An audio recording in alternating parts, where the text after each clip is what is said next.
America's longest-running computer show.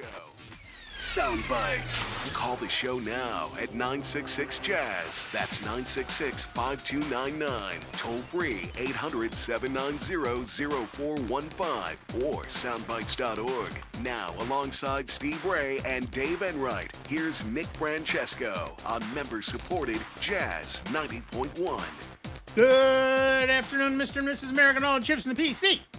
It is Saturday, the 22nd day of June, Anno Domini 2024, and you lucky people, you're listening to Sound Bytes. I'm Nick Francesco. I'm Dave Enright. And I'm Steve Ray. And at 6 minutes after the hour, we're going to be bringing you news, views, things to choose, nothing to lose. Kick off your shoes. Don't get the blues. Before we do, let me remind you that we are in an emergency pledge drive at the moment. We are well short of the funds we need to continue to bring you all the great shows that we do. So if you can, we would love it if you would head on over to jazz901.org, hit the big red Donate Now button, and give generously. We would love to we only have another week or so to hit our goal, and we're not there. So if with your help we can get there. Thanks.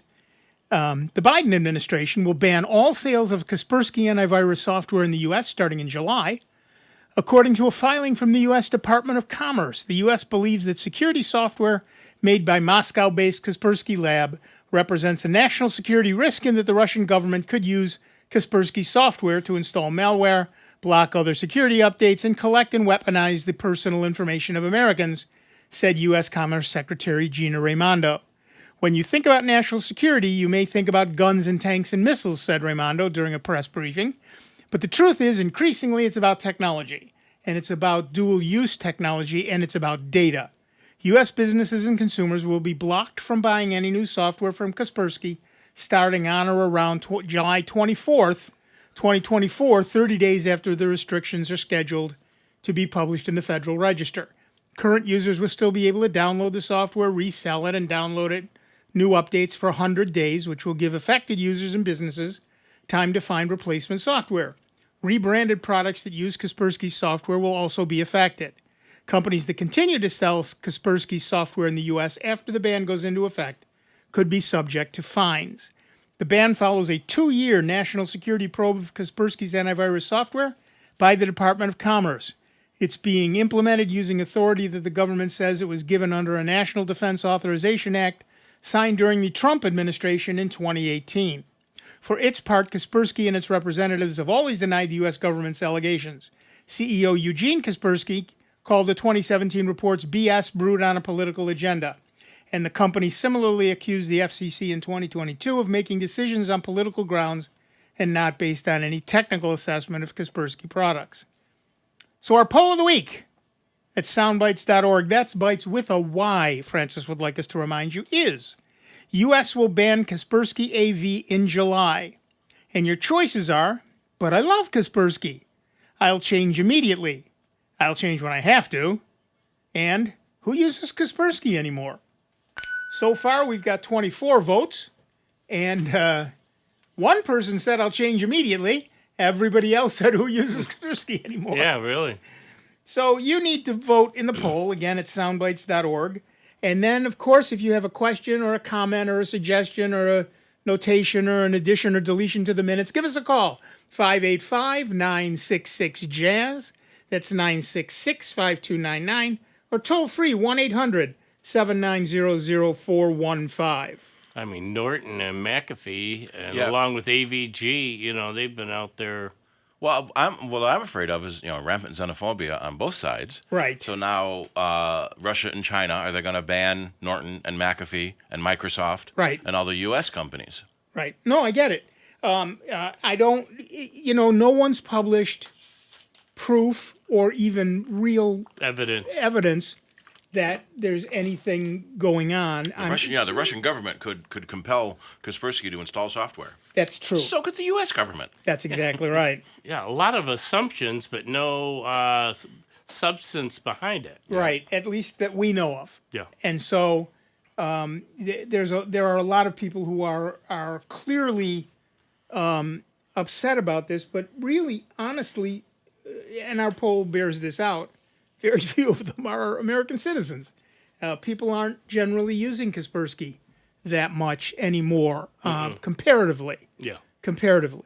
I mean, in raw numbers, it's still hundreds of thousands, if not millions, but there are, hundreds of millions of people. So, And they have one of the best labs finding new viruses and malware because there's such a big base and because so many of them are coming out of Russia.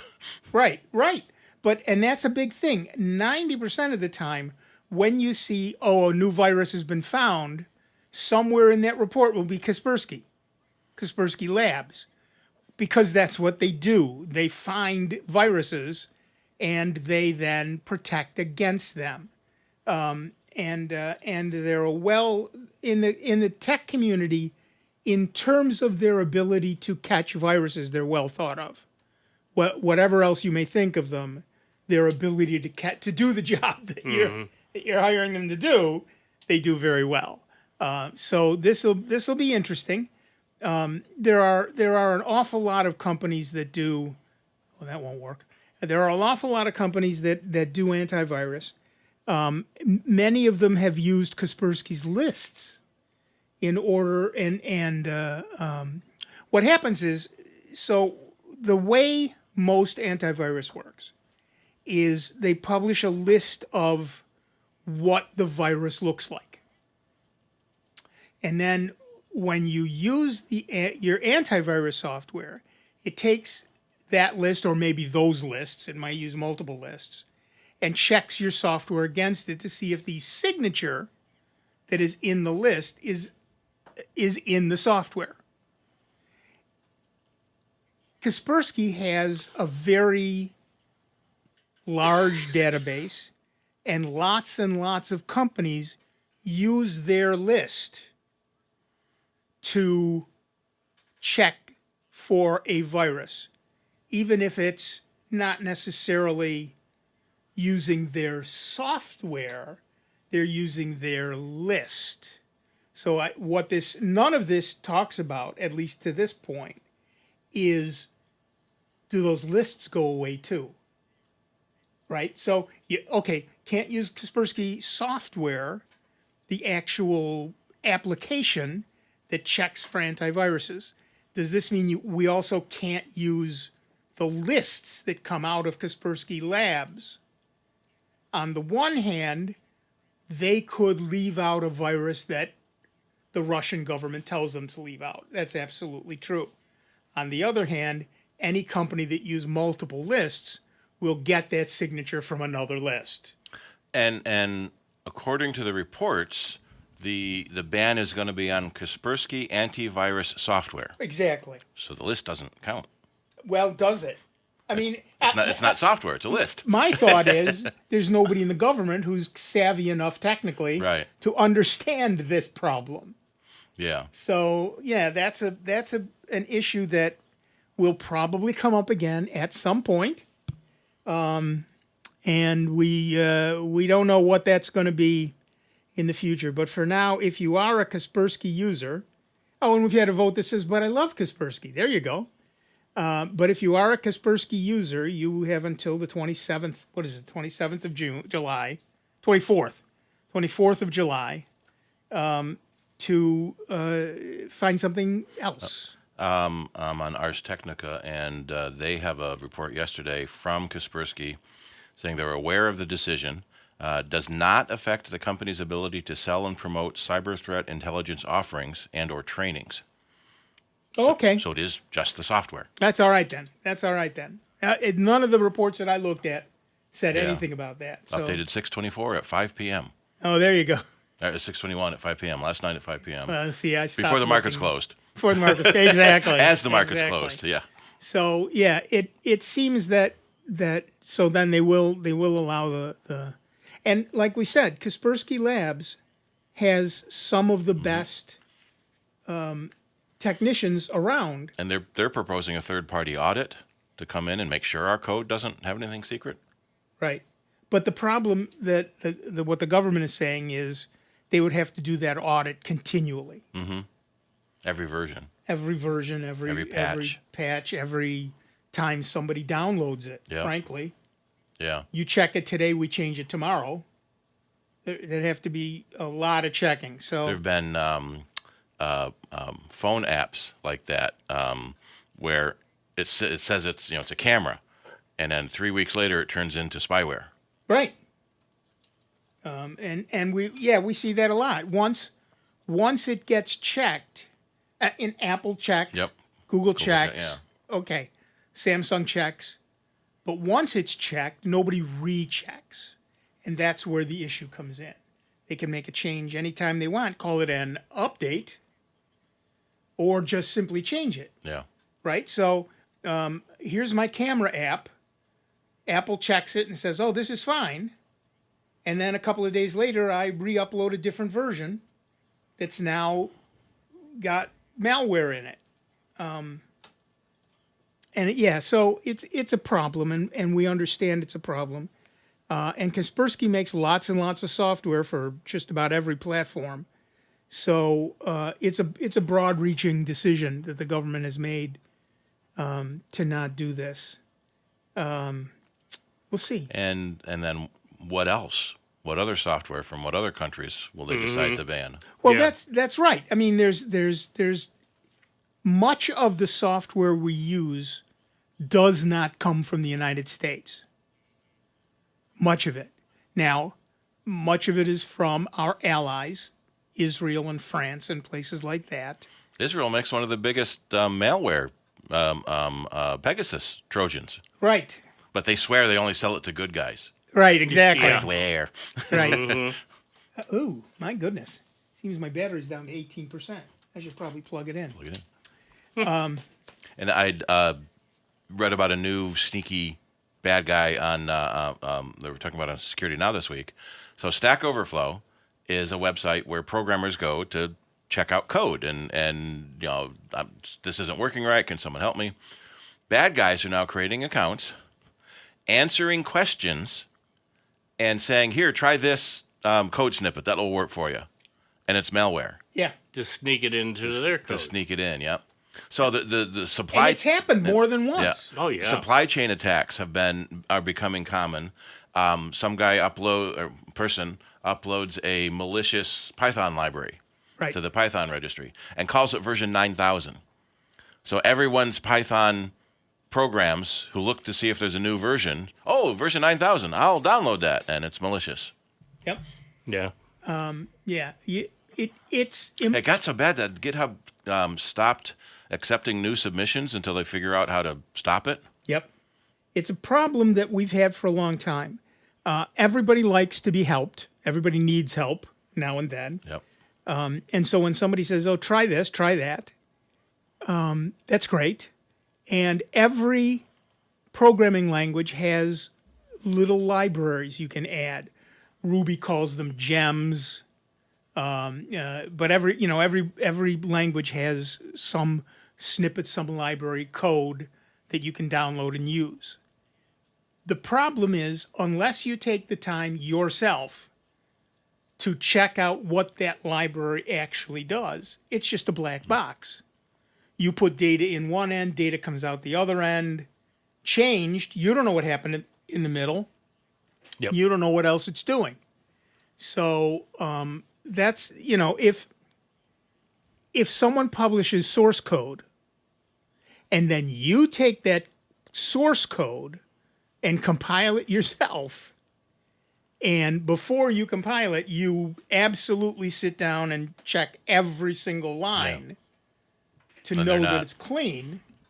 There have been cases where Intel reference code says right in, this is reference code, do not use it, ends up in production software. Yep. One of my favorite stories, someone was talking about Stack Overflow. Whenever I have a problem, I'll post the problem. Then I have another account. I'll log in and answer the question wrong. Yep. I get more correct answers from the wrong posting than I do from the original posting, please help. Yeah. People won't help, but they'll complain. And they'll correct you when you're wrong. Correct you when you're wrong. Exactly right. Sad but true. And that's true of a lot of the internet. The internet has become a Cesspool. cesspool is the polite word. Yes. Thank you very much. I wasn't I wasn't thinking of as polite. word. Yeah. Well, there are reasons you need those, but we don't want them everywhere. Right. And the problem, of course, is that we're anonymous.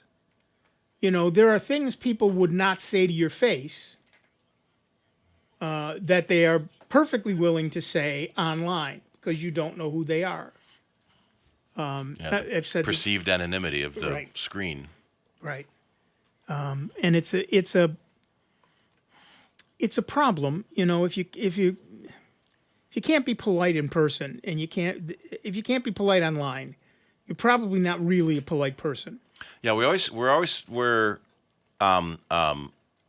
looking forward to the internet.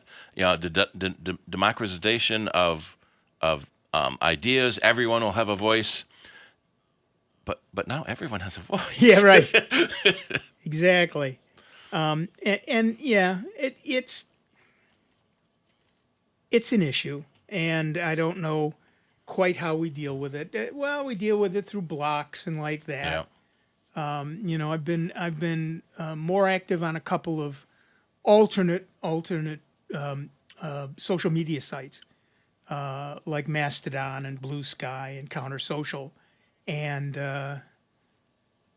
they're much better than X at cleaning things up and keeping out the riffraff and like that. So there are places that you can be that are healthier than X or Facebook, but they're not as common yet, and they're not nearly as useful. I still use X because so many of the people I follow are only there. A number of them I see are slowly moving over to Blue Sky, but still a lot of the people that I follow are only on X. So you have to put up with the nonsense to get to the good stuff. Well, for me, talk about hackers and everything else.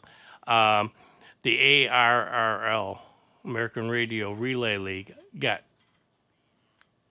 they're calling it hacked, but evidently it's ransomware, and they have been down now, I think it's a total of 90 days, that their whole database, and for folks that don't know, this is a worldwide database that ham operators use throughout the whole world, and we communicate through that. Well, they literally got owned, and the database has been down for over 90 days. And that's, got people's information in there. Phone numbers if you put it in there, and that's a worldwide database. Right. And still haven't heard Again, no backups? I'm sorry, but again, this is why we back up. Yeah. This is why we back up. Well, that's why there are a lot of members, because, they just hike the rates up and everything. Well, we got to do this and this. And it's like all of a sudden, well, wait a minute. What was I paying for if you're not doing due diligence to protect my information? Mm-hmm. And especially worldwide? Yeah. There was a city in the South. Was it Atlanta? Maybe some city got hit with ransomware, and instead of paying the $10 million ransom, they got their city IT services and brought in an outside expert and ended up paying $25 million in cleaning out and re-imaging all their servers. So what? Again, maybe I'm guessing they bought all new computers. Yeah, well probably erase the drive. Nuke the drive for more. It's the only way to do sure. Pull the drive out and throw it away if you're going to spend money. Yeah.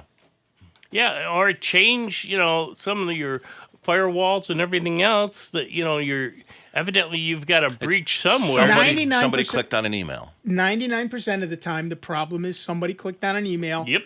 Or their password was crap. Oh yeah. Those are the two number one things. And they reused their password somewhere. There was another combined breach came out. Was it last week with 300 million unique records? Right. When I was a systems administrator, I had a completely different machine that was dedicated to nothing but system administration.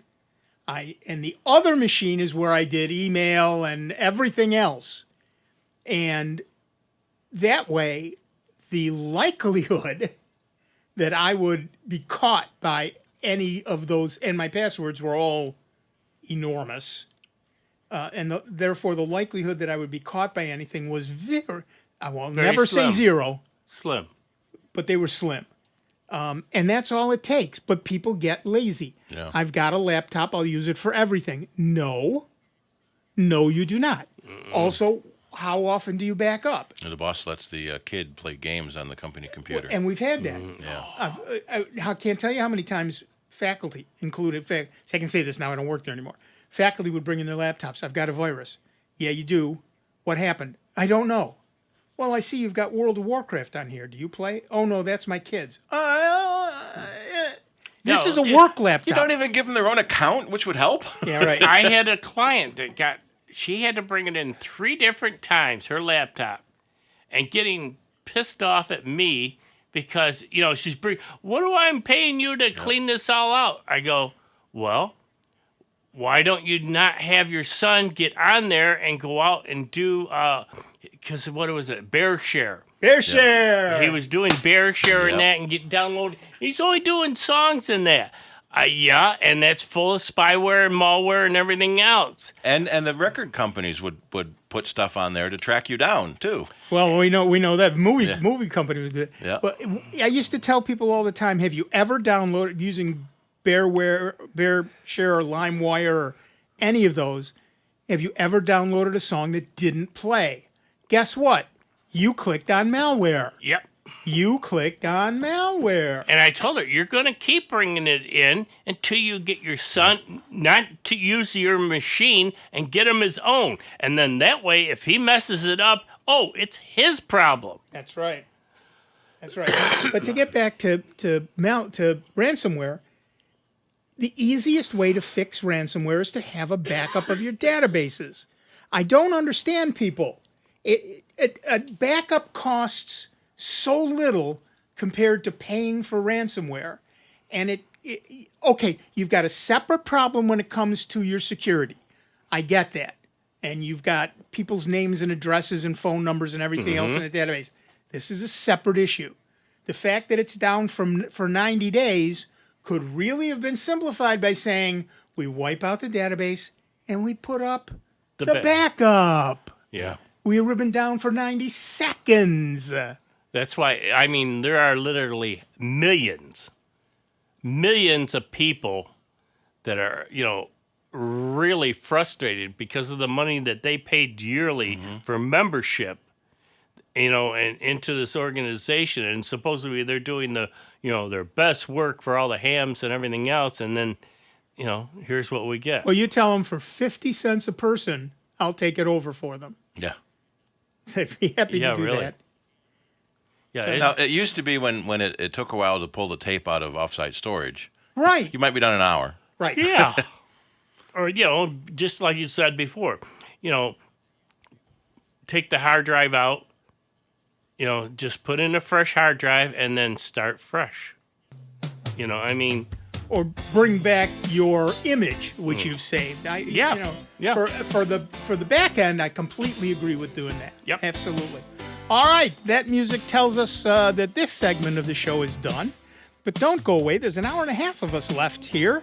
And you should have plenty of time during this break to go online at jazz901.org and make a donation. We'll be back in just a couple of minutes with more sound bites on member-supported Jazz 90.1. It's America's longest-running computer show. Back to more sound bites with Nick, Dave, and Steve. Next on member-supported Jazz 90.1. NBC News Radio, I'm Lisa Carton. An Israeli attack is being blamed for killing at least 25 Palestinians and leaving dozens wounded at a refugee camp in southern Gaza. The International Red Cross said the attack happened Friday at a camp where displaced Palestinians were told to flee. The IRC condemned the firing of high-caliber projectiles a few yards away from the hospital and the Israeli designated safe zone. It's the latest deadly attack in Gaza where over 37,000 Palestinians Palestinians have died since Israel launched a war against Hamas 9 months ago. In New York, Manhattan prosecutors are requesting a partial gag order remain against former President Trump. The DA's office cited dozens of threats against District Attorney Alvin Bragg as a result of the criminal hush money case. They're asking the judge to keep Trump gagged when it comes to court staffers and prosecutors, except for DA Bragg himself. Lisa Carton, NBC News Radio. A cure for diabetes? So you're telling me there's a chance? This is Sandra Tinglow with the Lowdown on Science. Type 1 diabetes is a debilitating illness caused by a malfunction in the body's defense system.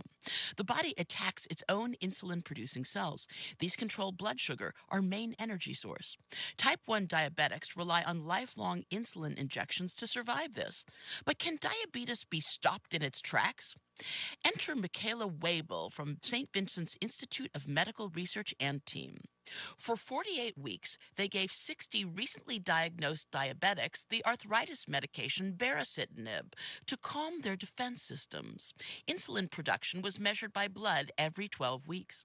Results: those given baricitinib had 48% more insulin production compared to those without treatment. Generally, those patients also had to inject less insulin. No serious side effects were seen. This is the first pill ever shown to slow further progression of type 1 diabetes. See?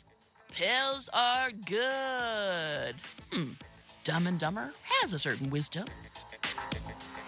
The Lowdown on Science is produced by LDOS Media Lab in partnership with the University of California Irvine Science Communication and LAist, and made possible with the generous support of the Fuse Family Foundation. Jazz 90.1 is supported by our members and by Lifespan. Did you know June is Elder Abuse Prevention Month? Scams that target older adults are on the rise, and the consequences can be devastating. Lifespan helps older adults take on scams, fraud, and identity protection.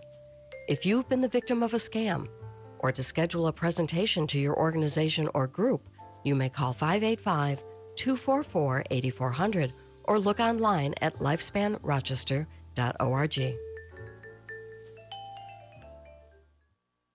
Jazz 90.1 is supported in part by our members and by Ludwig's Center Stage Cafe, located at 25 Gibbs Street. Ludwig's is open each day at 9 a.m. and offers their jazz festival menu after 4 p.m. For more information, you may visit ludwigscenterstagecafe.com or call 585-454-4440.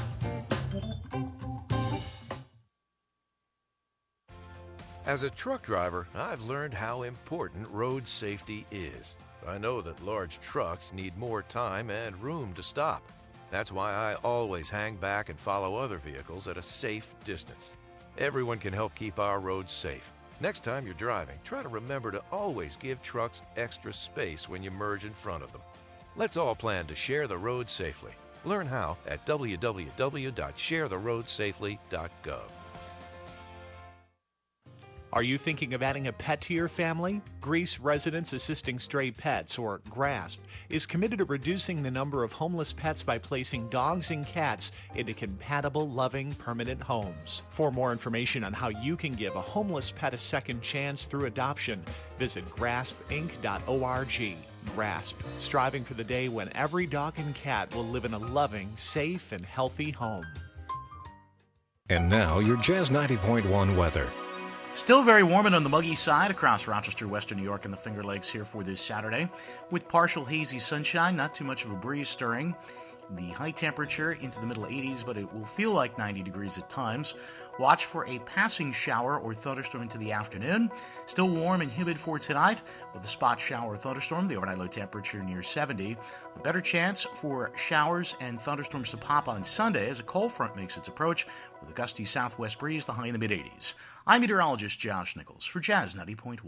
And currently right now we got mostly cloudy skies, 80 degrees out at the airport and 80 degrees here. Members supported Jazz 90.1. Hi, this is Jeff Harris. Join me tonight from 5 to 7 on member-supported Jazz 90.1. Sorry. No, it's okay. I was grooving. Welcome back, everybody. I'm Nick Francesco. I'm Dave Enright. And I'm Steve Ray. And at 35 minutes after the hour, we are Sound Bytes. And before we get to the phones, let me remind you that we are in an extra pledge drive. We did not make our nut this year, and so we're looking at a shortfall, and that means we need more money if we're going to continue to bring you the services and support and everything else that we have up until now. And the only way we can do that is with your support. We don't get any money from anybody. We don't get government money, state money. We don't get any of that. We get money. Zip. When we say public radio, we ain't kidding. So please take a moment. We get a lot of people listen to this show. And a lot of people download it every week. Many hundreds of people download this show every week. If everybody just gave a little bit, we'd more than meet our goal. So it's up to you. I say there's so many other shows on the right station too that you might like. But even if this is the only one you listen to, right, we'd like you to help us stay on the air. We just passed our 15th anniversary. The week I was out was our 15th anniversary. Oh, okay. And we'd like to stay on this station, but it requires a little bit of support from the public, and that's you. So head on over to jazz901.org, click the big red Donate Now button, real tough to miss, and give what you can. We understand not everybody can and not everybody will, but if you will and you can, we would love that. Well, the other thing, too, is the Jazz Fest just kicked off. Right. And they got some amazing music going on up there. And we have a tent. And in the tent is also this donation bucket.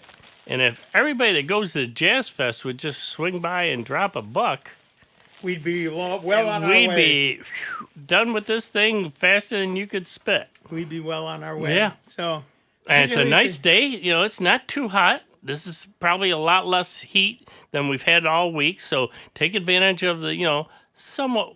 It's still pleasant. Only 80 degrees out, folks. It's not. You're not going to fry in the rain or sunshine right now because of the clouds. But it's a pleasant 80 degrees. Go down there and hear some great music. And they're on the Jazz Tent is on Gibb Street, just outside Kilbourne Hall. Yep. All right. And while you're doing that, we're going to go to the phones. Our first caller is Mark from Irondequoit, New York. What's up, Mark? Having kind of multiple issues. One issue kind of led to the second issue, in that all of a sudden on my iPhone, Norton 360 was popping up messages saying my home Wi-Fi has been compromised. So it's turning on VPN. And there's another one that was also something you drill down, it has something like, there's like SSL decryption going on. That's the basic message there. But sort of a bigger issue, I think that one there is just something weird with Norton 360, but the bigger issue I'm having right now, I have a Orbi router is my home Wi-Fi. So I started poking around in that, trying to see what might be going on. And I tried to turn on, always use HTTPS. And when I turned that on, all of a sudden, I cannot log into the router anymore. It's giving me these weird messages. I can get into it. I can get into it now from Firefox, right? But if I use Edge or Chrome, it won't connect with Edge or Chrome anymore. The router may not support HTTPS. That's the danger of turning on always use HTTPS. Yeah, but that's what's kind of confusing, because the router itself had the option to turn on HTTPS. What error message do you get from Chrome or Internet Explorer? Hang on, I got that here. It's getting ERL. I get two different ones. One is it's an ERL _ SSL _key _usage _incompatible. That's the one that comes in. And another one comes in. Hang on, let me get that. I have them up on 3 cents. Actually, let me try to log in right now using Chrome, or using Edge, I should say. So key incompatible is a different issue. Let's see. A self-signed certificate somewhere. So exactly what programs like Norton 360 and other more aggressive security software do is they create their own self-signed security certificate, so they can break into and look at all of your encrypted traffic when it goes out over the internet. And sounds like Edge is doing the right thing by telling you there's a problem with the SSL cert. You're trying to go to Ford.com and the security certificate is saying Norton something instead of Ford something, and sometimes what you have to do is update the SSL certificates in your browser. That's why it works in one browser and not another browser. And Chrome and Edge are both based on the same Chromium, so it makes sense that's why it doesn't work. Right. All right. So, which cert do I set up? I mean, do I generate a cert? I think I did that already. Kind of, how do I generate a cert, right? But then, do I just load the cert into the browser? It's generally not something you can do. The browser has to have the latest certs. I don't have an Orbi router at the moment, so I can't tell you how to do this. But there should be a way in the Orbi router to generate a cert. Yeah, so I was kind of poking around in that, and I didn't find that. So I was kind of thinking it had to happen. Right. So once you've generated the cert, then you need to go into both Chrome and Edge and tell it to forget the old cert. Got it. Yeah, okay. Once it's done that, so first create the new cert. And, you may have already done that because Firefox can find and use your Orbi, correct? Yeah, it can. It does not have any problem at all. I think I figured Orbi. One of the browsers uses their own cert list and one uses the Windows cert list.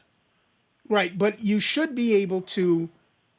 What'll happen is when you go to a site that's not on the cert list, just say, do you want to verify this? Is this okay? And you say yes, and then it adds it to the certificate. But you've already got a certificate for it that isn't right, so you need to so you can skip the first step. You've already created the cert, I think. And the thing to do is to go into both Edge and Chrome and find this. And you can search for certificates. Find the certificate for your Orbi router and delete it. Then go to the Orbi router and it'll say, well, this is new. Do you trust this? Yes, I do. Okay, you're in. Yeah. I'm seeing things on the Netgear forum saying there is no fix. Use a different browser. Well, try what I told you, and if it doesn't work, it doesn't work. And backing up half a step, I really don't like the idea of these antivirus software breaking into my secure connections to my bank and whatnot, on the off chance that there's already malware on my computer that it should have already found. Mm-hmm. And so that's kind of. Yeah, go ahead. Yes, I don't like installing any of those types of things myself. I let my browser encrypt the data before it goes over the internet, and then the server at the other end decrypts it so it can read it. Yeah, because I did a whole bunch of going through forums and stuff on that same thing, the issue with the Orbi router, and it said, use a different browser, and that's kind of one, they said, try Firefox, and that is finally how I was able to get into the router again. Mm-hmm. Right. Was through Firefox, right? Right. So if your Orbi is in the AC series, there's no patch.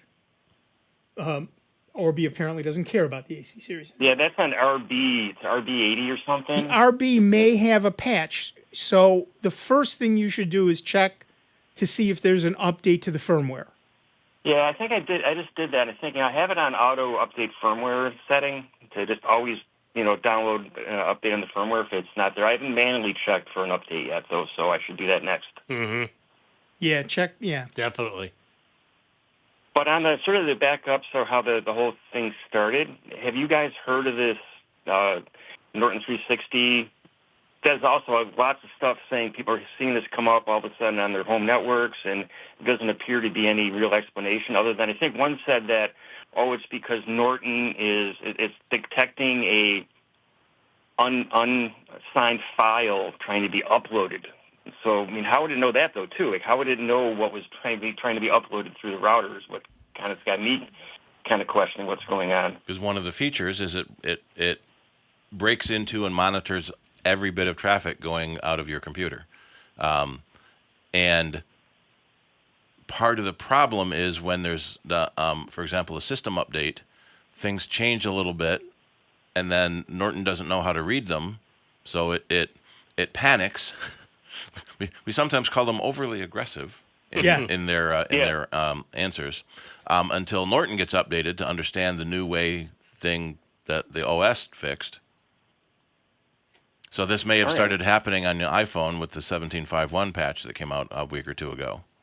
That could be, because it really, I had it's got a new iPhone too. I just went to the 15 Max, is where I'm at now, and so kind of shortly after that is when this started happening. Yeah. The other problem is that there's been a huge surge in fake Norton and McAfee notifications that look like it's a real notification popping up on screen, but it's not coming from the place it says it's coming from. And working backwards, what we've seen happen is if you go to a website that has news, that website can ask if you want to get notified of breaking news stories. If there happens to be a malicious ad on that website, which is how most malware gets around these days, that malicious ad can say the same thing. Hey, do you want to be notified of breaking news? And you say yes.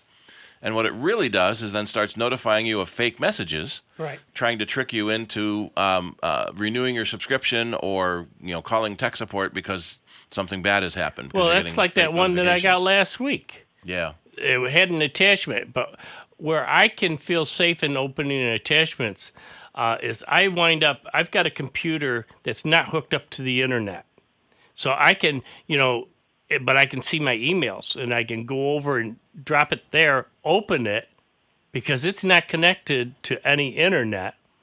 And I viewed it, and sure enough, it was an ad saying, oh, you've just purchased this Norton 360 and all this other stuff, and you're going to be billed like $398. Call this number if you didn't do it. That's their hook. Yeah. What they want you to do is... Yep. And I'm seeing on Norton's support community forums, going back several years, false home Wi-Fi compromised every time a new iOS comes out. Yeah. Also, are you using the Armor trial with the new Orbi software? Actually, that's part of also what I did. Well, to try and maybe get more information on what's going on, I actually up, the trial or whatever, subscription on it. Yep. So I did that after in response to what I've been seeing, right? Oh, okay. Yeah. But yeah, no, I was getting those messages prior to Armor being turned on. Oh, okay. Then what I would do first is check to see if there's an update for Orbi. All right. Okie doke. Yeah. Okie doke. That's good. Thanks, guys. All right. Thanks. And I don't know if I personally don't run third-party AV on my Apple devices. I let the Apple stuff run. Sure. Because one, I don't want to pay for it. Well, yes, I understand. But it always seems to cause more problems than it finds with either fake, well, not fake, overly aggressive notifications. I join an open Wi-Fi. Ah! Oh, yeah. I know I joined an open Wi-Fi because there was no padlock on it. Right.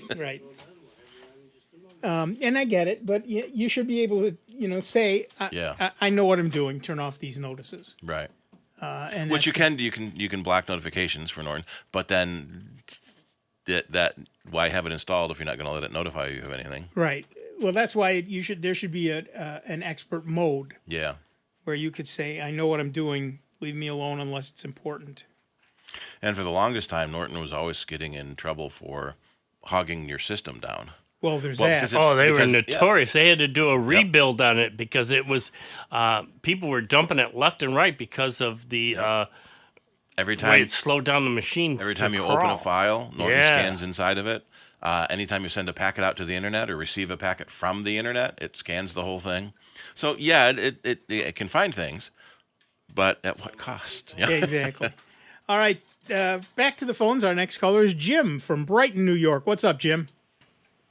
Have you fellows ever run into a hack having to do with PayPal?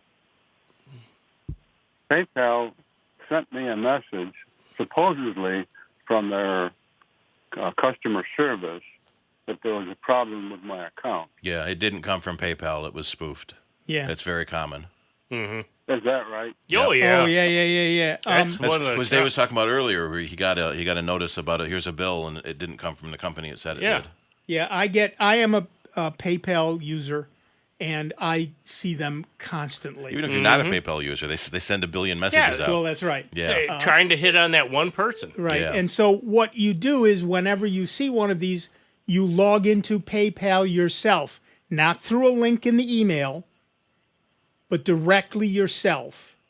And I'll guarantee you won't see a notice. And sometimes if in that message, if you right-click on the sender's name or it said PayPal, it'll probably say something like gobbledygook.ru or because it didn't really come from PayPal. Yeah. Generally speaking, when you get an email, there's two different fields for from. There's the field you see. Steve Ray. Steve Ray. Yeah. And then there's the field where it really comes from. Steve@ray.ru. Yeah. It's probably not the real Steve Ray. Yeah. In almost every email, you can sometimes just hover your mouse over the from field and it'll tell you where it's really from, or there's 50 different ways it can happen. But you should be in any email able to see where it really came from. And if it doesn't say paypal.com, and it doesn't only say paypal.com, so it could be paypal.com.ru, which is Russia. Or CN or... Yeah, CN for China, or wherever it's from. Yeah. That's why I still love to this day that movie Beekeeper. If you want to see a good movie, and it's true, I mean, what he portrays is happening in the U.S. and all over. People are getting scammed daily. Yeah. Out of thousands of dollars because they prey on the older folks thinking that they've been hacked and, oh, well, we can help you and do this and this, and they lose thousands of dollars. Thousands. Right. So, Jim, generally speaking, when you see something like that, log into PayPal from a link you already know is right. Yep. Type it in So yourself. you type it in yourself, paypal.com, or go to paypal.com and make a bookmark. And then anytime you get a message like that, log into PayPal. If it's real, trust me, they'll tell you. Mm-hmm. Yeah, but if it's not, just throw the mail away. Their customer service is good, too. Yeah, it is. I mean, you can call PayPal themselves, the actual number. Not going to off this email or anything else. You sign in, you go into your PayPal account, and you can contact them if you want to talk to a live person. And they'll gladly talk to you because I've had a couple disputes, and they were able to take care of it right away. Yeah, they're very good. We had... Is that clear, Jim? Yes, I was not aware of the frequency that this stuff happened. Constantly. Daily. No, I'll say hourly. Yeah. They send out millions of these, Jim, because they only need to hit one. Yeah. Right? Sending email is free. Because they probably stole someone else's email account. Right. So they send out 1 million of these. One person says, "Oh my gosh, I gotta pay them." Yeah. And they win. So yeah, it's a shotgun method. Don't get hit by the buckshot. Very good, fellas. Thanks for your help. Thank you, Jim. Yep. Bye-bye. Yep. Sorry. Well, so we had. I'm going to finish with him. Chris Horn chimed in on my chat. At least somebody says he's Chris Horn. Yeah, he has very strong feelings about Norton AV. They're doing a man-in-the-middle attack. Oh yeah. Okay. Technically, that's how bad guys intercept everything you're doing. He's not wrong with that. He's not wrong about that at all. Yep. Yeah. So he's that might be him on the phone now calling. But yeah, so it's there goes that camera. Yeah. Yeah, so everyone watching. Somebody everyone just watching better the video, be taking a Dramamine on the video feeds. Okay. We're having an issue. It's not supposed to come. And now I knocked the other one over. Now he's knocked the other one over. All right. While he reconfigures all the cameras, well done, Dave. Thank you. We'll talk to Jay from Rochester, New York. Well, it's like we got such tons of space in this place. Exactly. Exactly. We'll talk to Jay from Rochester, New York. What's up, Jay? Hey, it's actually Gerry. It's actually Gerry.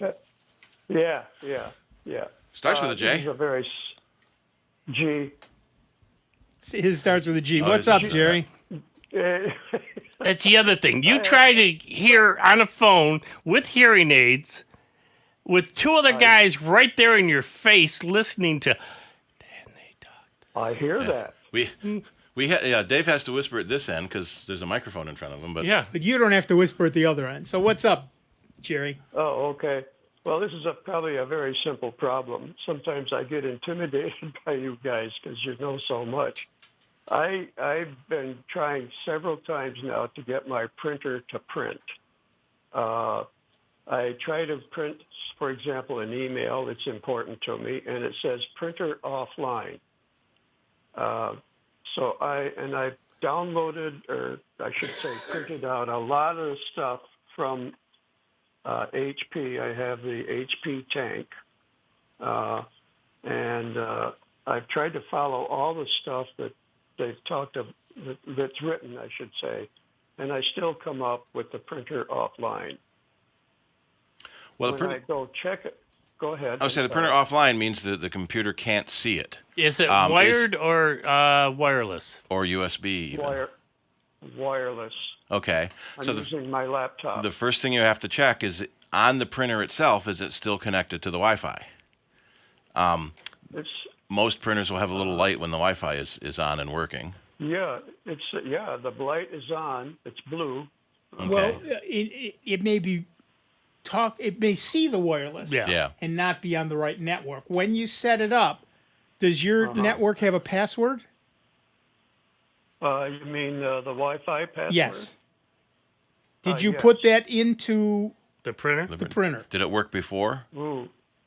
No, I haven't had it. The brand new, right? So yeah, that could be it. The printer isn't connected to the Wi-Fi completely, right? And so the computer can't see it. Just like your computer, you need to put in the password to connect it to Wi-Fi. So on the front of the printer, which probably has a screen, I don't have a tank, but it probably has a screen. One of the things will be Wi-Fi, and it'll show you a list of all the Wi-Fis that it sees. There's usually something called a setup wizard. Right. You pick the one that is yours, and it will ask you to put in the password. You put in that password, and then it will actually connect to your network, and you should be able to print. Now, on the printers that don't have a screen, you almost always have to plug it in with USB first, run the printer setup software from the printer company.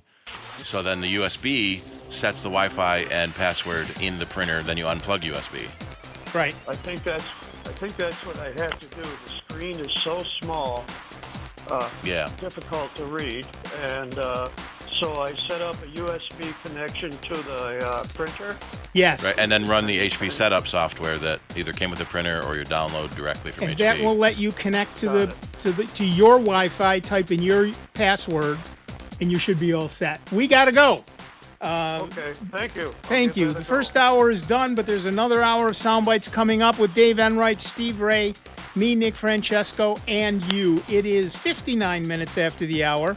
You have plenty of time during this break to head on over to jazz901.org, hit that big red Donate Now button, and keep us all on the air. We'll be back in just a couple of minutes with a whole lot more Soundbites right here on member-supported Jazz 90.1. Computer talk you can understand. More Sound Bites is next on member-supported Jazz 90.1. WGMC Greece Rochester, a public service of the Greece Central School District and official media partner of this year's CGI Rochester International Jazz Festival, Jazz 90.1. On Facebook at Jazz 901 FM.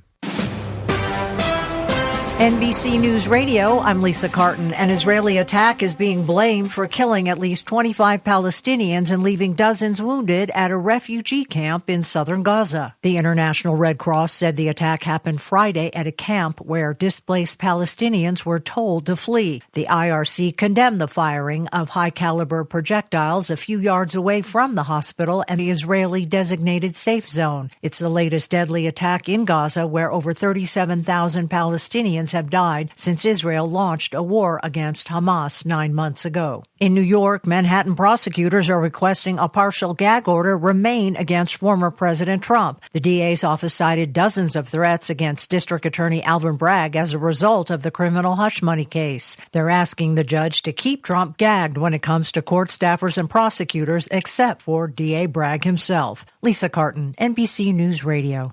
Jazz 90.1 is supported in part by Summit Responsible Solutions, a manufacturer of organic, all-natural mosquito control products under the Mosquito Dunks brand name.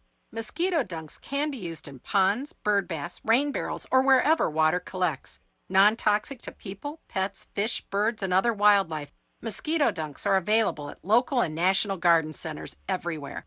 Information on how to control mosquitoes can be found at summitresponsiblesolutions.com. Jazz 90.1 is supported in part by our members and by animal repellent Plant Skid. It's organic and safe for use on fruits and vegetable gardens, as well as trees, shrubs, and flowers. Plant Skid uses odors associated with predators, encouraging animals like deer, rabbits, bulls, elk, moose, chipmunks, and squirrels to dine elsewhere. Information on how to protect plants from animal damage can be found at plantskydd.com. That's plantskid.com. Here's another I Love New York travel tip.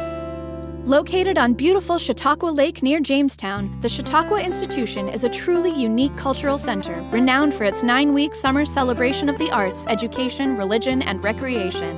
This year, celebrate the institution's 150th anniversary at its annual summer program, taking place June 22nd through August 25th. Enlighten yourself at the institution's morning lecture series, featuring important societal topics ranging from the evolution of the modern presidency to learning from our mistakes and the future of humankind. Scheduled entertainment includes the Beach Boys, Wilco, Smokey Robinson, the Paul Taylor Dance Company, Martina McBride, Layla McCalla, and the Chautauqua Symphony Orchestra.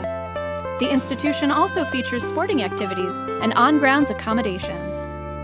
For more information about the Chautauqua Institution, visit the I Love New York website at iloveny.com. It's easy to love New York. June is Men's Health Month. Abdominal aortic aneurysm, or AAA, is a relatively common condition that can lead to sudden death among older male smokers. Smoking, high cholesterol, high blood pressure, and a family history of AAA can increase your risk for the condition. Men between the ages of 65 and 75 who have smoked should undergo a one-time ultrasound screening test. AAA is highly treatable when detected early. For more information, visit radiologyinfo.org. I see you finally got a new helmet. I did. Bought it cheap online. Follow me. We'll turn off here. I'm right behind you. Watch the cars. They can be crazy. Teddy! No! Are you okay? Somebody do something! Was this young man hit by a car? Yes, and his helmet is smashed. It's a brand new helmet. It's probably a fake. Fakes cause real harm. You're smart. Buy smart. Brought to you by the National Crime Prevention Council and the U.S. Patent and Trademark Office. Unused prescription opioid pain medicines can spell trouble. They can spell risk if taken by someone they weren't prescribed for, harm if accidentally taken by a child or pet, or overdose if they're not used as directed. Safely dispose of opioids before they can hurt your family. Find a drug take-back option such as medicine drop boxes. You may find these in your community at local pharmacies or police stations. Visit www.fda.gov/drug disposal. Welcome back to America's longest-running computer show, Soundbites, on member-supported Jazz 90.1. Get online now. Call 966-JAZZ. That's 966-5299. Toll-free 800-790-0415. Or submit your question by email at soundbites.org. Once again, here's Nick Francesco, Dave Enright, and Steve Ray on member-supported Jazz 90.1. Welcome back, everybody. I'm Nick Francesco. I'm Dave Enright. And I'm Steve Ray. And at 5 minutes after the hour, we're hurtling headlong into the second hour of the longest-running computer show in the known universe, Soundbites. Before we get to the phones, again, let me remind you that we are in an emergency pledge drive. We did not make our goal for the year, and that means that we need your help if we're not going to have to make some changes around here. So please, head on over to jazz901.org, hit that big red Donate Now button, and give. Do it now so you don't forget, because I know you'll say to yourself, I'll do it Yeah, later. later. And then next Saturday comes up and you haven't done it, and we just have to remind you again. We don't want to have to do that. So make the call. Or no, don't make the call. Make the pledge online at jazz901.org. If you're going to call us, it's with a computer question, because we're not taking pledges here live. And while you make that pledge online at jazz901.org, have I beat that enough? We're going to talk to Chris from Rochester, New York. What's up, Chris?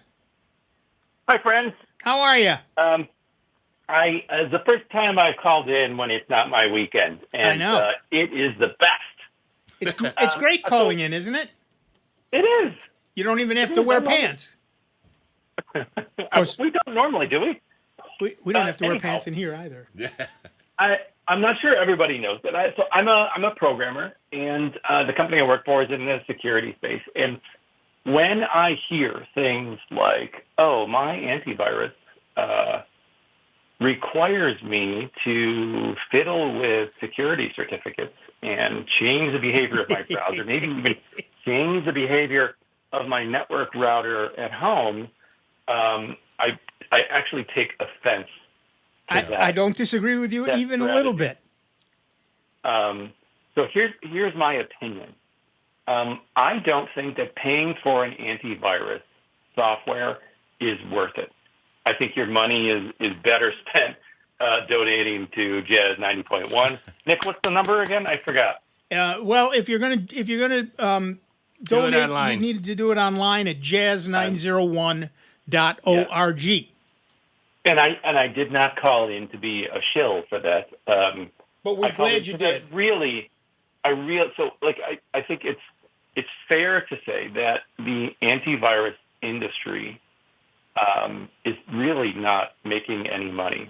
And when I see behavior like that, where Norton or McAfee or worse, Kaspersky, are doing something it's called a man-in-the-middle attack, all of your traffic, the only real reason they need to do that is that if they are trying to monetize what you're doing, or even more hostile, take over the stream of ads that are being sent to your machine, because that is a real income opportunity for them, which is to replace the ads you would normally see with stuff that they approve and are paid to send you.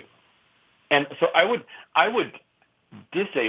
uninstall anything Norton or McAfee. Just use the Microsoft Defender that comes with Windows. And then the number one thing for your browser is to use uBlock Origin. Yep. That is the secret. And there's a lot of security settings that come with all the different flavors of Chromium these days, like Google Chrome, Microsoft Edge, the Brave browser, Vivaldi. Those are all viable alternatives.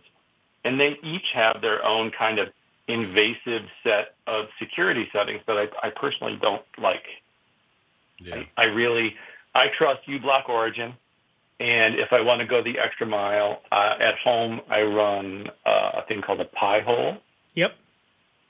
Unfortunately, that's not for everybody. It isn't, but the neat thing about the Pi-hole is that if you use the Brave browser, you can get basically all of the same functionality built in. So it's another layer on top of uBlock Origin. And all they do is they have a big list of advertising websites with emergent security concerns, that kind of thing, and they prevent your browser from going there. They make it so that my super secret bogus website.com doesn't work, and they make it not work in a way that doesn't break anything else. And that is what you need. You don't need Norton observing every single thing you do on your computer. Yeah, the vast majority of problems today are fake ads and malicious websites. And so That's where they're making their Right, money. that's where they're making their money. There is still a lot of that background internet radiation. In fact, there was an article I just put on our link list. Someone put a brand new XP machine on the internet, and it was compromised in seconds. But Windows Defender can handle all that itself. Apple's got XProtect. People don't realize that Apple has an antivirus and anti-malware program built in because it just sits under there and works. Right. And for most of the time, that's unless you are intentionally a risky surfer. Well, and you don't have to be... we used to joke, the porn sites and the pirate sites is where you got all the viruses from. Some bad guy realized they can buy an ad at the Wall Street Journal, just like anybody else, and now you can go to real websites and get fake ads. Yeah, I don't disagree, Chris. If you've got a decent antivirus program, all it really needs to do is check stuff that you download. So have it look only at your downloads folder. It doesn't need to scan your entire drive all the time. Well, there's that, and there's the fact that you don't need to know what packets I'm sending out. You don't need to know the individual packets I'm bringing in. If I'm using a decent browser with a decent program like uBlock Origin, all my antivirus has to do is check my downloads. Yeah, and realistically, in the background, the reading and writing that your operating system is doing on your behalf to keep all the moving parts, all the plates spinning. Right. The operating system already trusts itself. Right, like all of those binaries, all of that activity is really it's security signs. So your antivirus isn't spinning its wheels, and it has to hook itself in at that low level kernel, which could cause other problems. Right. Yeah. So thinking in terms of like, I only need to check my downloads folder. You just don't have to worry about that. Like it's not eating up your CPU and hard drive, checking all the things all the time. It's just they're smarter now. Right. That's exactly right. Assuming that you haven't gone in and said, I need you to check my entire drive every hour. Yeah.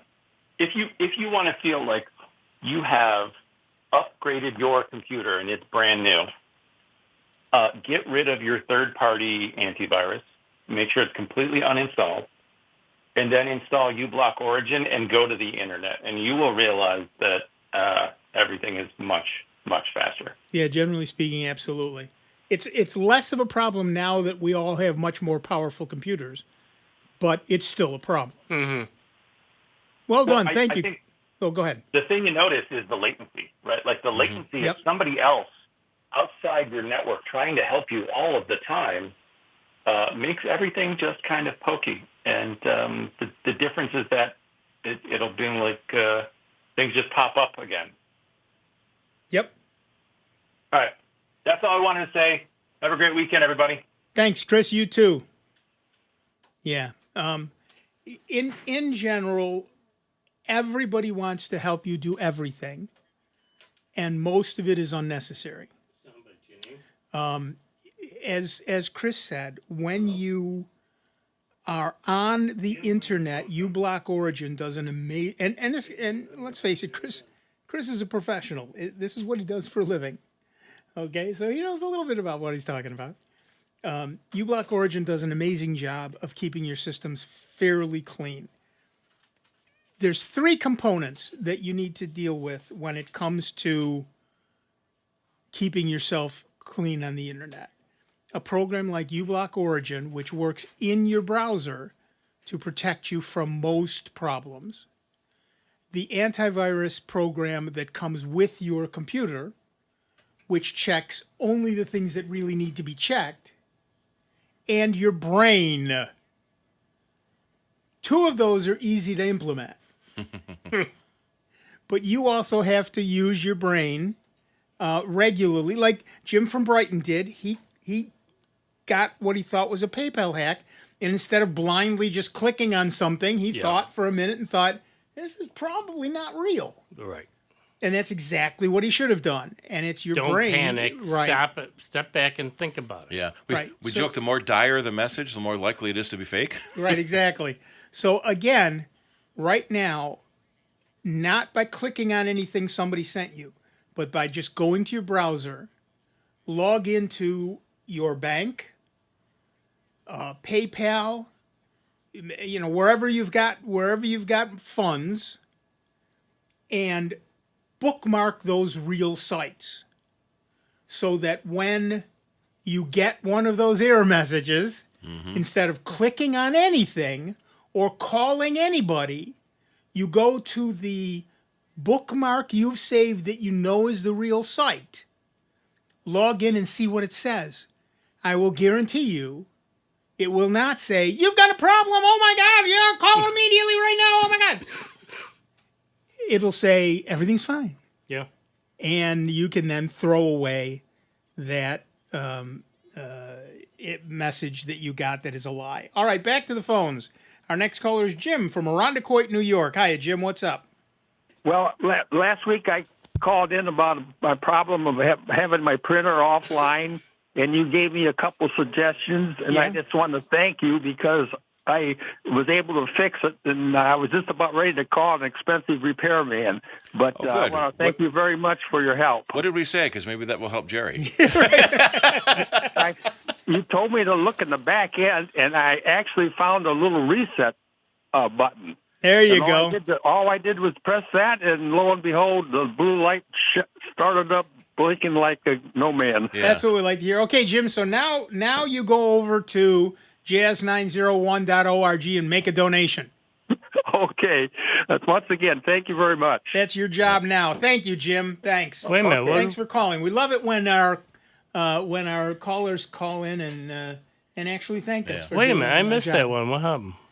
You were asleep. Dave nods off. It happens. He's taking a phone call. It happens. Yeah. He was taking a phone call. So sometimes when you're messing around with stuff, you've screwed it up so much. That reset really helps. It really helps. Yeah. What happened was he called last week about his laptop, his printer, and we told him some things to do, and they actually seem to have apparently worked. We're shocked as anybody, and he's happy. So hopefully Jim will now make a donation to Soundbites, and that'll be great. Go to jazz901.org, hit that big red donate now button. Before we go back to the phones again, we are in an emergency pledge drive. We did not make our nut for the year. We've only got a week or so left in order to do that, and we need your help. So if you can, please give. Just head on over to jazz901.org. Like Jim, if we've helped you and saved you from calling and I quote Jim, expensive repairman, then head on over to jazz901.org, hit that donate now button, and give us at least some of that money to keep us on the air and keep us sending you that advice so you can keep not having to call those expensive repair people all the time. All right, back to the phones. Our next caller is our friend Al from Rochester, New York. What's up, Al? Hey, guys. And I should say, besides saving an expensive repair bill or just sitting in front of your computer simmering in frustration because you can't figure out what's wrong, that is worth something. Thank you. Yes, it is. We think so, too. So I've got two for you, one a simple one and one a little more complex. As a fellow Google Pixel phone owner, I've noticed that when I do updates, I have it set for manual updates, and I am averaging 6 to a dozen updates almost every day. What is your experience? Is that something I'm getting abnormal, or I don't know what's going on? Well, it depends on what your apps are, right? Everybody's going to have a different setup because what's being updated are the apps. There was just a big update of the operating system itself, and if you have any kind of Android phone, there's a remote access Trojan or rat going around, and it's been updated. The system has been updated to deal with it, but you need to do that update, and that's a system update. Those are not as common.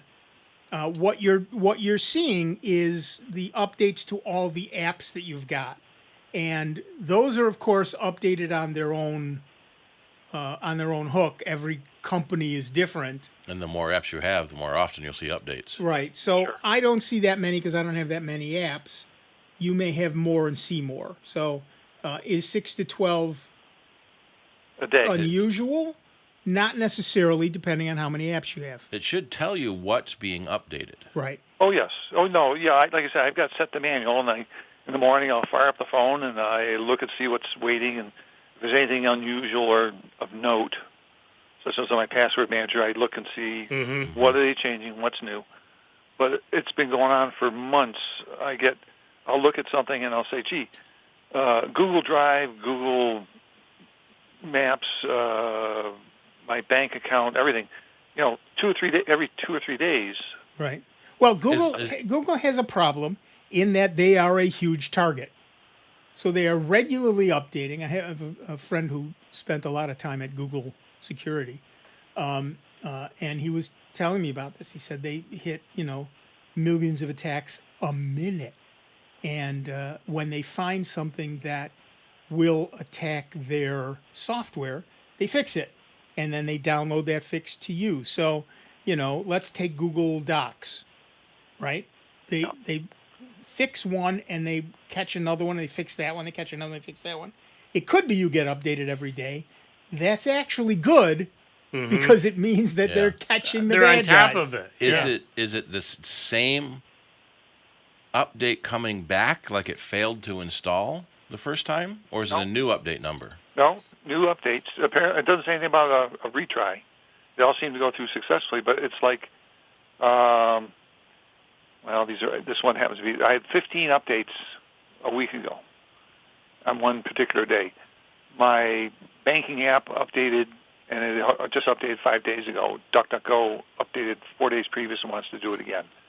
Firefox, that was a little longer. It's been 2 weeks, so I'll go with that one. But Google Calendar 2 days ago, Meetup 2 days ago, Merlin Birds from Cornell 3 days ago. So that's why I'm just sort of questioning. I could say Merlin, the bird software, which I highly recommend to anybody. I just can't see them doing repeated updates. Well, okay. So either an update didn't catch, or they're in the middle of an attack and they're updating to catch that. Yeah, and the other thing you can do is go to the Google Play Store and see when that app was last updated. The DuckDuckGo app says it was last updated on June 18th. So that was a couple days ago. Yep. Right. But it also says it was updated. It had been updated 3 days prior. Yep. Yeah. Honestly, Aldo, those are not unusual things. What happens is any one program. Let's say you only had the DuckDuckGo app on your machine. You would get very few updates. So you get one every 4, 5, 6 days. That's normal. But you have a second app. Now you get an update every 3 days. You got 4 apps. You're going to get an update every day. Sure. So it depends on the number of apps you have and when they're getting updated. And it also depends on the time of year, to be honest. There are these attacks on systems that require an update come in cyclic waves. And we're in one. It's graduation season. It's graduation season. Those kids are all getting jobs somewhere. A lot of them are getting jobs in Russia, creating hacks. And so this is the time of year we'll see a lot more updates. And Chris is pointing out that in my chat that a lot of companies have gone to continuous updates. Right. So it used to be, like Microsoft has their Patch Tuesday. Once a month, they release 100 updates. Well, they could release one update. Well, that'd be 4 updates a day. Right. And do it that way. And so a lot of companies will release an update as soon as they have it. And so you might get 3 updates a month because they had those updates. And sometimes it's third digit. First digit's a major update. Second digit's a minor update. Third digit's a very small update.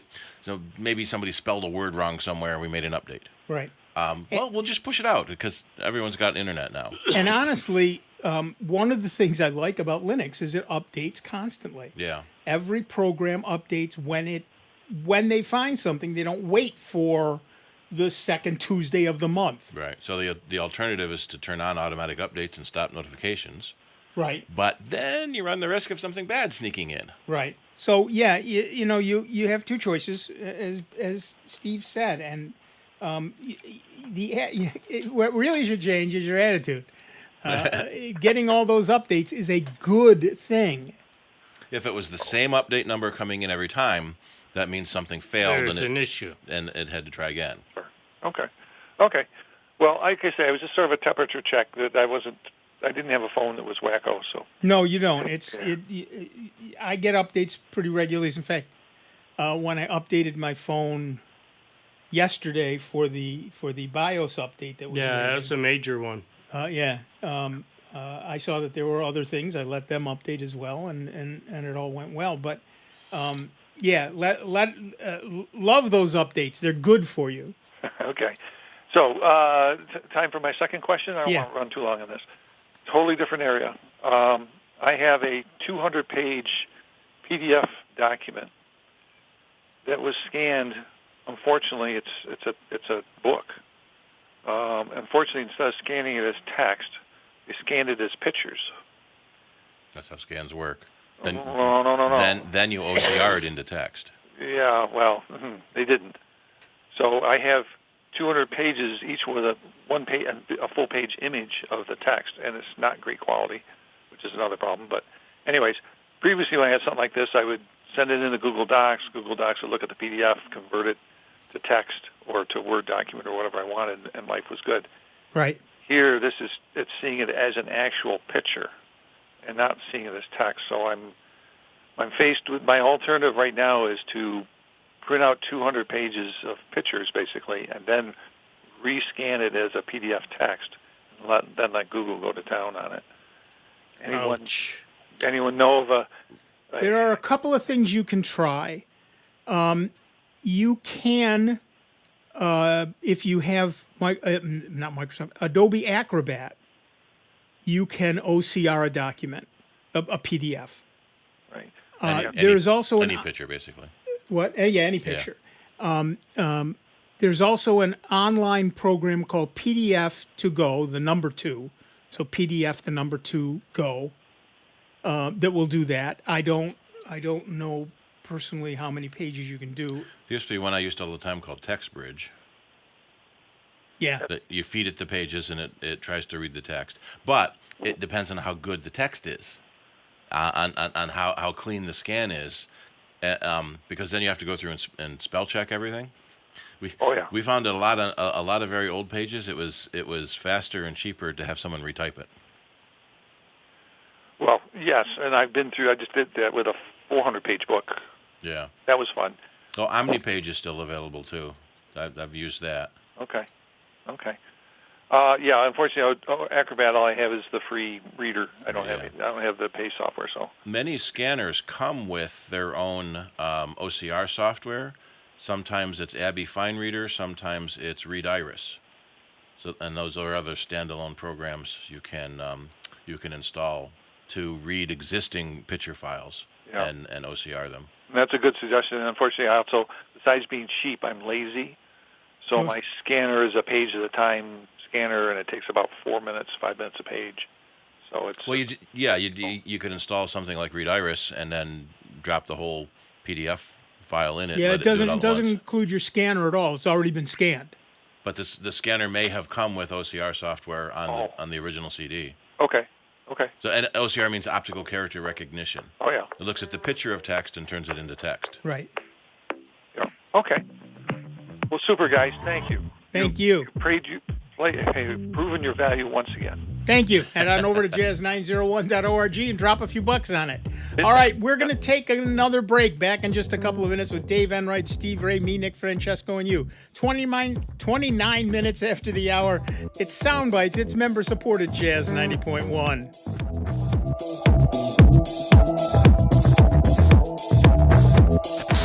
Online 24 hours a day, 7 days a week at soundbites.org. More with Nick Francesco, Dave Enright, and Steve Ray next on member-supported Jazz 90.1.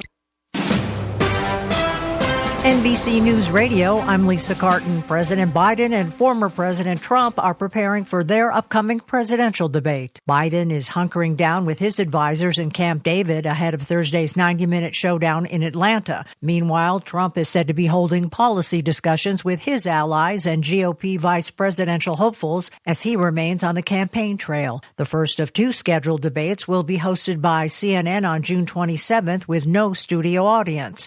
ABC News will host the second debate on September 10th. The Supreme Court upheld a federal law Friday that bars guns for domestic abusers, rejecting an argument pressed by gun rights groups that the prohibition violated the Second Amendment. The 8-1 decision was handed down Friday by the High Court. 8 justices backed the decision. Justice Clarence Thomas was the lone dissenting voice. Lisa Carton, NBC News Radio.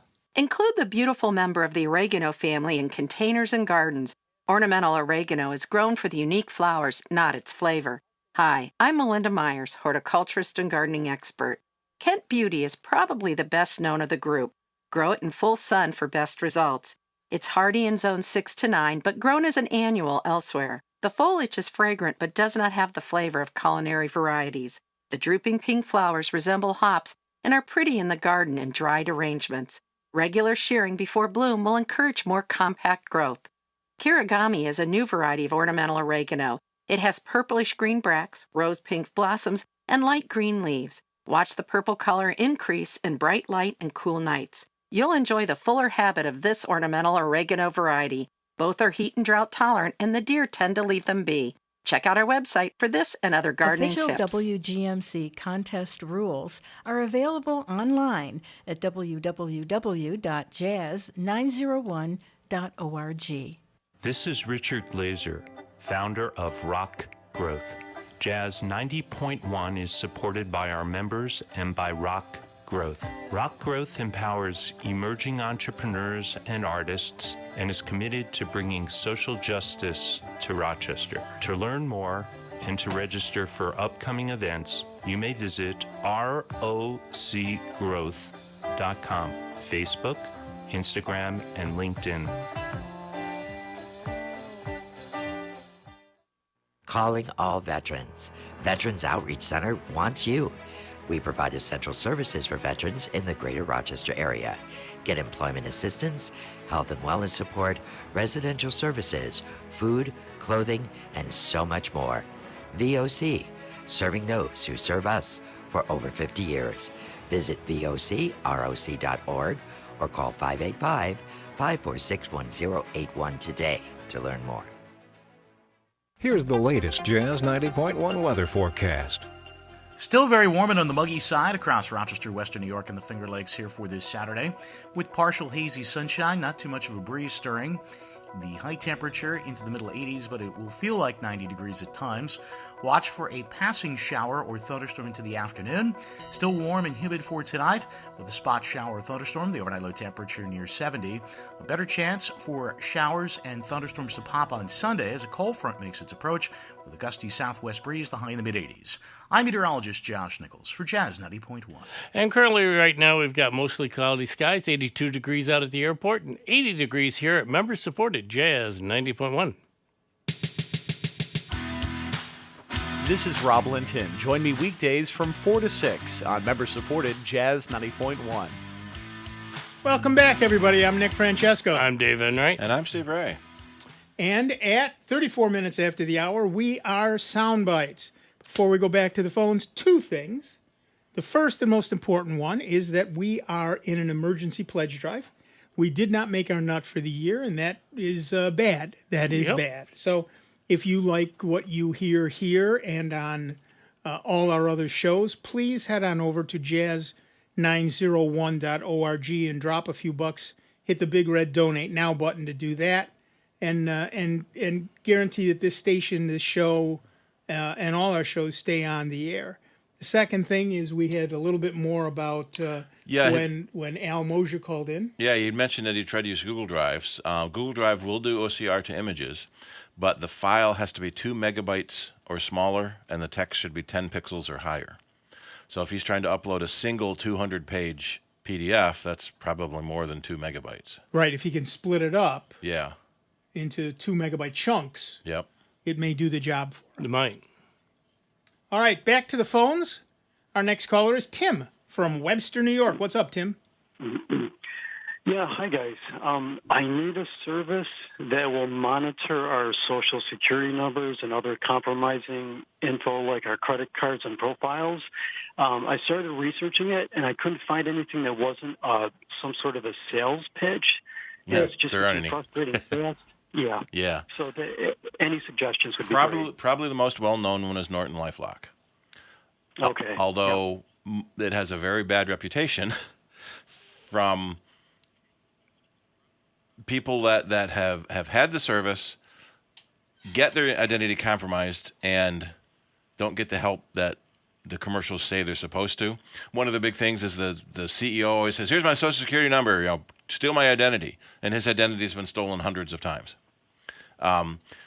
Most credit card companies offer that service for you automatically. Discover's Right. one that's got a real good one.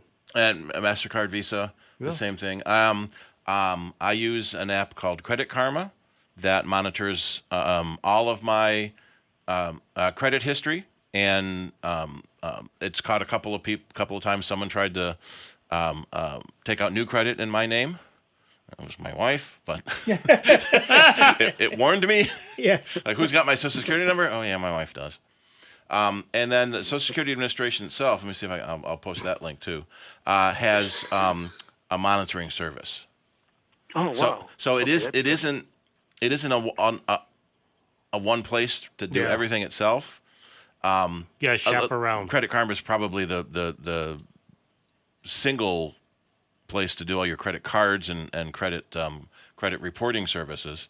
But most of your credit card companies have that service already built in, usually in the app you get from that bank.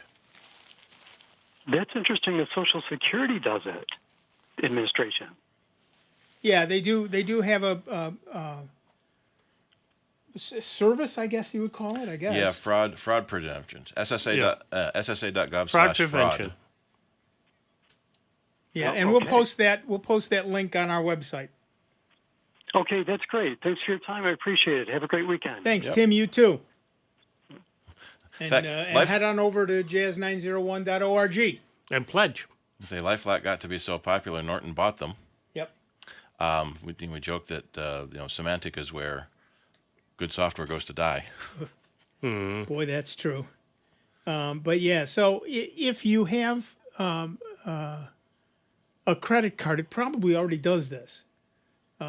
Some sort of, my bank does the same thing. Fraud protection. A couple of times I've gotten a call that said, somebody used your credit card number. Did you, my favorite one is, did you buy 6 fur coats in Florida this morning? Yep. No. Okay, we'll cancel you a card, come in and pick up another one, and we're good to go. We get a lot It's annoying. Yeah. But, good. I'm glad. I'm not arguing that it was a good thing. It was just annoying. We have that issue frequently at our shop because people are buying expensive computers, which is not a common occurrence, and so that can raise red flags with the bank. Download the app for your bank. Don't rely on text alerts because text alerts can be spoofed. We had a customer last week that got a text alert from their bank, local Rochester-based bank, saying, "Did you want to approve this charge? Click on this lordvarno.com link and approve it." And they did. Logged in with their username and password, and then they got the 2-factor prompt, and they did. So no, They're hosed. So if you have to use text verification, it will be the same number they sent last time. Put that in your address book under the bank's name, but use the banking app on your smartphone. And then there'll be a yes/no right there. It comes as a notifications, which are generally delivered secure. You know it's coming from the bank, and it's helpful. It's always frustrating when you're standing there trying to buy something that doesn't work. You call the phone number on the back of their credit card, and you got to get in line for the queue. Right. Mm-hmm. So yeah, be aware that man, the convenience of credit cards hides a lot, and we see that in there's just the machine behind a credit card is complex, and when it breaks at any point, like you've got a huge thing on your bill, on your credit card just came through. What is that? The machine grinds to a halt until you deal with it. We were joking once that the boss's identity got stolen, and the police told her not to close the accounts so we can follow them and then arrest them. So you wait until it has to get over whatever the grand larceny limit is. So if you steal $1, that's petty larceny. If it's $1,000 and it's grand so you wait till it gets over that. And so we were watching them. They were in New York City. They went to Tiffany's and bought something. They went to here and bought, went to there and bought, and it was all fine. And then they went to Dell and bought a bunch of stuff. And that got us really mad. I know, if they'd gone to Apple, that would have been something. So again, one of the things you need to do, and we're hearing this a lot today, and we hear it because it's all true. Log on to your bank on your own. Log on to every place you have money on your own, and bookmark those sites. So when I check all my accounts twice a day. It takes me a little bit of time every morning and every evening, but so what? And don't wait for the statement to come at the end of the month and just pay it. Exactly. Oh, that's one thing I did get an email, and I will correct myself because you brought up the point, but back in the day when my late wife was alive, yes, my checking book, her being an accountant, did not quite balance because I used to just round checks off. And, if a check was, say, $16.87, it went into my registry as $17. And that used to drive her nuts because she said, how the heck do you balance? I go, easy. At the end of the year, I see what I got. Oh, I got a Christmas gift. She used to shake her head. But once she passed, I wound up going to Quicken and now Money Dance, which is free. No, it isn't. Well, for the most part, you can do. If you want to do any of the real stuff, you got to pay. You pay for it. It's cheap, but they have a one-time version. Yeah. It's not a subscription. Right. It's a one-time shot, and you get lifetime updates, and it's just fantastic. I think it was like $60 or something like that. Yeah, and it was ridiculous compared to what Quicken wanted, and all this stuff. But since that day, I now balance it to the penny, and like you, I'm on it, 2-3 times a day just to double check, with the stuff going on nowadays. Well, I had one card compromised because they gave me a call and said, excuse me, we just got this charge from Jersey Mike's, and it's for over $100 and some odd. That's a lot of subs. In Atlanta, in Albany. I go, well, I'm still here in Rochester. No, that's not me. We thought so. We're shutting it down. Yeah, and that's easy. Your bank will do that. And again, if you don't trust the message you get, check in your saved bookmark, or call the bank with a number on the back, or go into your branch. Mm-hmm. That's what obviously if you're gonna get a new credit card, they can send it to you in the mail, I suppose. I would rather go into my branch and skip any of that nonsense. And I got my new credit card. What really annoyed me most was I had memorized my old credit card number. Yeah. Oh. And now my brain will not memorize the new one because it's like, it's going to change again. So what do I care? You keep typing the old one. I can't memorize the new one. The other annoying thing is, what services did I have on auto pay that are now gonna break because that's not the same card anymore. That's one thing you folks should do. If you've got credit cards and you've got them set up for auto pay, even your debit card. Make a list. Yeah.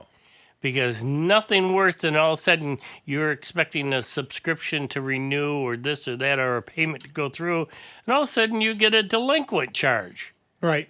Or they shut off your electricity because your auto pay didn't go through. Right. Yeah. So yeah, you know, again, that's an annoyance. Believe me, we get it. Mm-hmm. But you need to do it. I should probably read this this news item because it has a lot to do with what we were talking about earlier. Have you updated the software on your Samsung Pixel or Xiaomi phone recently? If not, you might want to do so immediately.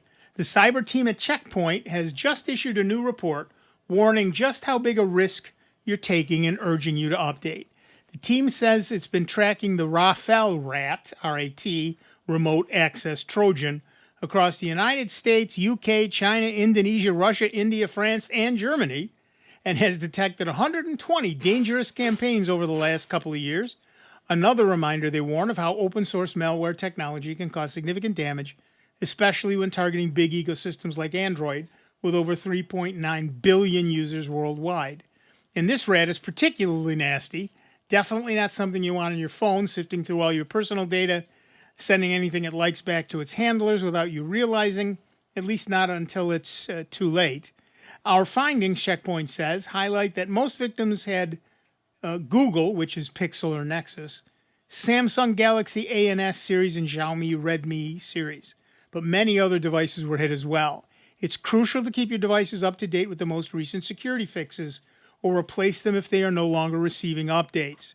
Prominent threat actors are always looking for ways to leverage their operations, especially with the readily available tools such as Rafael Rat, which could lead to critical data stealing, linked two-factor authentication codes, surveillance attempts, and covert operations. So is your phone up to date? If it is, give us a call, 585-966-JAZZ. That's 966-5299. Toll free 800-790-0415. Just head in over to your setup or settings or whatever your phone calls it, and check for updates and get yourself up to date. And we have so much stuff on our phone. We often call it an extension of your brain. We wish it could have Fifth Amendment protection. So if someone has remote access to your phone, that's your whole life. Yeah, it is, and then you want to be more careful with that. Back to the phones. Our next caller is Christine from Brockport, New York. Hi, Christine. What's up? Hi, guys. Question for you. So my son is going off to college, and he just got an HP laptop. And can you give some ideas, a few ideas of like the most important things to tell him or that he needs to understand about, like now he has to open up all these, different accounts or this or that. Right. You know what I'm saying? Okay, let's start with physical security. There's a thing called a Kensington lock, and every laptop I know of has a Kensington connection in it. Apple stopped doing that. We're very annoyed. You should be very annoyed. Yeah. If your laptop has a Kensington connector, get a Kensington lock that will lock the laptop to a desk or whatever. It's like a cable. It just looks like a little hole about a 1/4 inch wide on the side. And what that will allow is he can then lock the laptop for when he's not in his dorm room. Ah, great. Not a bad thing. Mm-hmm. In terms of software, as you've heard, he should be running the antivirus software. Security Tango. He should be prepared for a lot of hits on his system.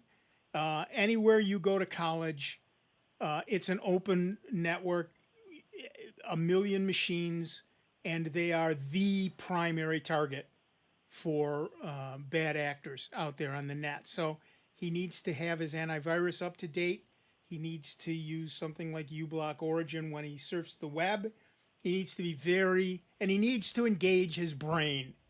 He needs to be very careful what he downloads. Revo Uninstaller. And he needs to understand what he's looking at before he clicks on anything. The second thing is, what software is he going to need? So he should talk to his school about that. And which depends on what classes major program right, he's exactly in. Yeah. right. So he should get those from, we're all tempted to find that stuff online for free, but he should buy it. He should buy it probably from the bookstore. Most colleges will sell it to you cheaper through the bookstore. Yeah, many colleges especially have site licenses to Microsoft Word or Google Docs, and so it's free. Or RIT was $7. It annoyed me. Yeah, when it used to be $500 for me to buy it. Right. So take a class at RIT, right? Take a class at RIT. But check with your bookstore. They probably sell the software at a significant discount, and that makes life easier. And be careful of what he's probably going to want games on it, but he needs to be careful where he gets the games. He needs to be careful what he puts on his machine. He needs to be careful who he lets use his machine. And the other big thing is backups. Nothing broke my heart more than a student coming to me and said, my paper, worse, my thesis, is on this thumb drive and I can't read it.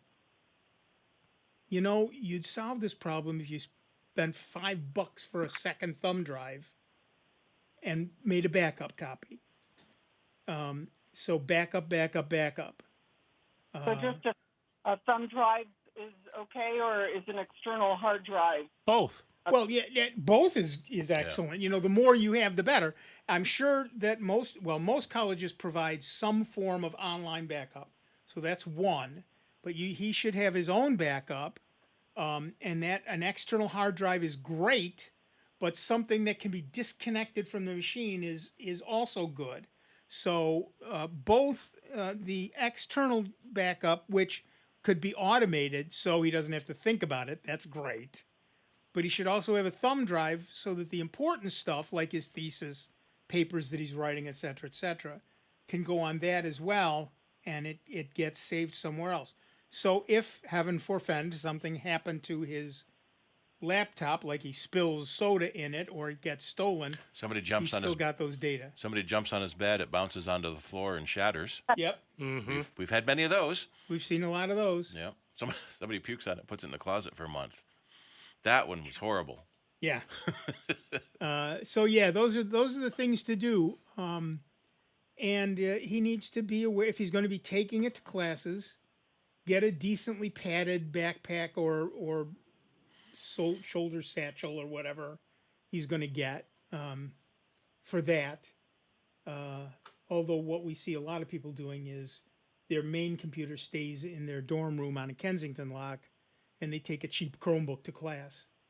But whichever way he goes, that be aware that it's going to get knocked around, and he needs to have a protective case for it. And he's taking it out of the dorm room. Something like that, a cheap Chromebook or a tablet would have a long enough battery life, so he's not jockeying for outlets in the room. Right. Everyone clustered around the two outlets in the classroom. Right. But those are the main things to look for, Christine. That's great. Thank you. I really appreciate it. Thank you. All righty. Bye-bye. Have fun. Bye-bye. Oh, and this is a good time to say what we have heard from many technicians, including Dave and Steve. The week before classes start, they get a whole bunch of laptops coming in saying, my kid's going to college next week and their laptop isn't working. Don't wait till the last minute. The problem with waiting till the last minute is there's 50 machines ahead of you. You will not have that machine done in time to go back to class. You simply will not. Our worst one was the plane leaves in 2 hours and we need this fixed. Yeah, that doesn't work. No, it's not going to happen. The plane can leave. The laptop won't be on it. Right. It won't be fixed on it, at least. Right. Yeah. All right, back to the phones. Our next caller is Brian from, Penfield, New York? Yeah. Brian, you there? I am. How are you today? Peachy, how are you? I'm doing fine. I've been listening to the show, and I'm a sustaining member of WXXI. Love the show, guys. But I noticed a theme on security. And I just bought a new Chromebook, and I know that they're fairly secure in general, but what else would you recommend that I do? You don't. Of security. Yeah, you don't have to worry about antivirus because they're very difficult to hit with an antivirus. You should be running uBlock Origin, which will protect you from most things on the internet. But with a Chromebook, the most important thing is to engage your brain. Don't click on stuff. You will get messages saying you're infected with a virus and click here. Which you won't be because you have a Chromebook. Yeah. Right. They're lying. Right. And you get all the same, anything that comes through the web. You have to click here because there's a problem with this delivery. Click here because there's a problem with your bank. Click here, click here, click here. You're still going to get those. That's just phishing stuff, basically. Right. And you're still going to get those, so engage your brain. I've run uBlock pretty well so far. Run uBlock Origin, which will block a lot of that stuff, but nothing blocks all of it. Okay. So is that a subscription? Do I go out and download the software then? Is that you go and download the software. uBlock Origin is free from the Google Play Store. You download it from the Google Play Store. Yep. And it connects to your browser, so it protects you while you're on the internet. Wow, wonderful. So basically, be smart and use uBlock Origin. Don't panic. Right. When messages pop up, they're probably lying. Don't panic. Yeah. Well, that's been a recurring theme today. I got that. So the Chromebook is new. I thought, good to call and check about a Chromebook. Yep. So. Yeah, no, Chromebook works. You don't have to worry about the antivirus, but the other two you do have to worry about: uBlock Origin and your brain. Yeah, and since all your data is at Google, you hope they back it up. But it's still a good idea to make a copy yourself just in case. Right. We've talked about Takeout last week. We talked about takeout.google.com. Anything you save up there, you can download. And it's easy to power wash a Chromebook if something does get into it. Right. That would be at the very worst. But generally, anytime, we've seen people get pop-ups that won't go away, just shut your machine down. Next time you bring it up, it's gone.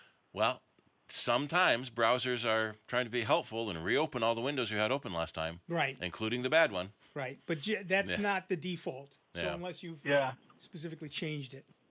All right, there you go, Brian. Thank you. So one last quick question. So to be smart to download documents to a thumb drive, stuff that was important, right? Yes, always have your own backup, always. Okay. As always, thanks, guys. Thank you. Week. You too. Bye-bye. All right, we are done for another week. Great questions this week. I want to thank everybody who called in.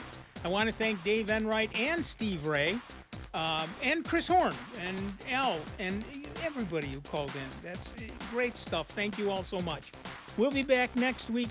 But listen, don't wait for next week. Right now, go to jazz901.org and make a pledge. Hit that big red Donate Now button. We need your money. We need to make our nut for the year. We're short. We need your help. It's that simple. So do that. And we will see you hopefully next week with a whole lot more of the longest running computer show in the known universe, Sound Bytes, right here on member-supported Jazz 90.1. Be good to one another, will you? Stardate June 22nd.